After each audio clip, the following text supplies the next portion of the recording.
It's day one of the three-day trip for the Afghan delegation led by the foreign minister. Oslo is the first place in Europe after trips to Russia, Iran, Qatar, China and Pakistan. But Norway has made it clear that this does not mean legitimacy for the Taliban, but a chance to talk to those who are in charge of Afghanistan. In Norway, we have a meeting with the US and also with the European Union on matters of mutual interest. One part of our meetings would be with our Afghan diaspora, who are outside the country, especially in Europe. Their ideas, consultations and plans will be heard. This means that meetings for mutual understanding will continue between Afghans. During the closed-doors meetings at a local hotel, economic, business and political issues are high on the agenda.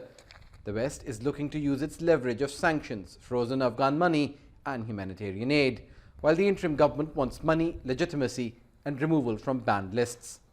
The focus from outside remains on pressing Taliban leaders on their promises to deliver women's rights, girls' education and civil liberties. Taliban leaders trying to move from a fighting force to a governing council have yet to deliver on a countrywide secondary education for girls, but have allowed women to work in hospitals, schools and airports. They deny arresting women and cracking down on activists, while some women continue to protest and demand their rights.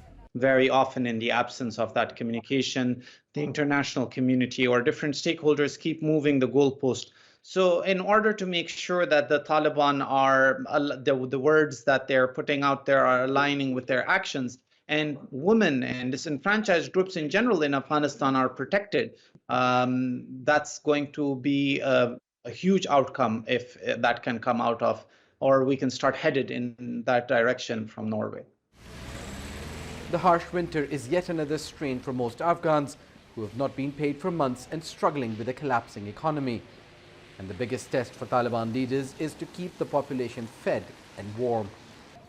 Aid agencies warn 1 million Afghan children could face starvation. That's despite the United Nations providing money to pay for salaries and importing essentials like wheat and electricity. Taliban officials insist they seek peace and won't let Afghanistan become a security concern. But they say in order for it to function as a state, the international community must release $10 billion of Afghan money frozen abroad to get the economy going and address humanitarian needs. Osama bin Javaid, Al Jazeera.